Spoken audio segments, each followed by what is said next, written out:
एक बार की बात है, एक माँ और एक बेटा दोनों साथ खुशी खुशी गांव में रहा करते थे। और माँ अपने बेटे को रोज़ स्कूल छोड़ने जाती और लेने जाती, और यह सिलसिला काफ़ी समय तक चलता रहा। पर जो माँ थी वो अंधी थी, और जब माँ छोड़ने जाती लेने जाती तो कुछ समय तक तो ये चीज़ें चलती रही।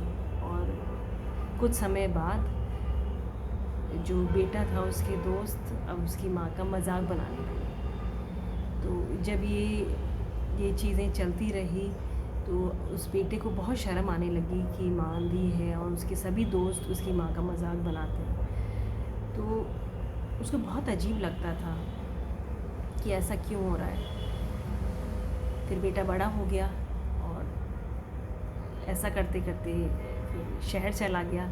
उसकी अच्छी नौकरी लग गई और वो वहीं शहर में रहने लगा। और काफ़ी समय बीत गया, बेटा ना ही तो माँ से बात करता, ना चिट्ठी लिखता, कुछ भी नहीं करता। तो माँ को बहुत याद आने लगी अपने बेटे की। तो उसने सोचा कि क्यों ना मैं खुद ही अपने बेटे से मिलने जाऊँ। तो वह अपने बेटे से मिलने पहुँच गई उसके ऑफिस में, और बेटे ने देख लिया कि माँ आई है।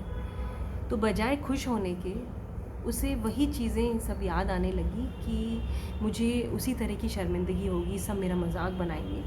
तो उसने गार्ड से कहलवा दिया कि मना कर दो कि मैं यहाँ नहीं हूँ। तो गार्ड ने यही किया, गार्ड ने मना कर दिया और माँ वहाँ से चली गई। अब माँ चली गई, फिर जब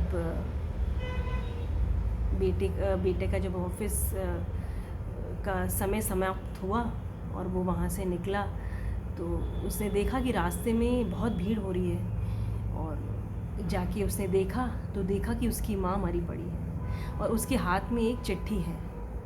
और जिस चिट्ठी में लिखा था कि बेटा, अगर बचपन में तुम्हारी दोनों आँखें नहीं गई होती तो मुझे अपनी आँखें तुम्हें नहीं देनी पड़ती, और मैं भी तुम्हारी तरक्की अपनी इन दोनों आँखों से देखती और बहुत खुश होती। और जब बेटे ने ये बात पढ़ी तो वो बहुत रोया और उसे समझ में नहीं आया कि मैं क्या करूं, और क्योंकि वह कुछ भी नहीं कर सकता था। इसीलिए मेरा ये मैसेज इस स्टोरी से यही है कि आप अपनी माँ को जितना सम्मान दे सकते हैं आप सम्मान दीजिए, उनके साथ वक्त बिताइए। और क्योंकि माँ बाप से बढ़कर कुछ भी नहीं है, और उनका आशीर्वाद सभी के लिए, सभी लोगों के लिए बहुत ज़रूरी है। उनके सैक्रिफाइसेस जो होते हैं उनकी तुलना किसी भी चीज़ से नहीं हो सकती। आई थिंक भगवान जो हम ढूंढते हैं सब जगह वो इस पृथ्वी पर पेरेंट्स ही हैं, तो उन्हें पूरा सम्मान दें।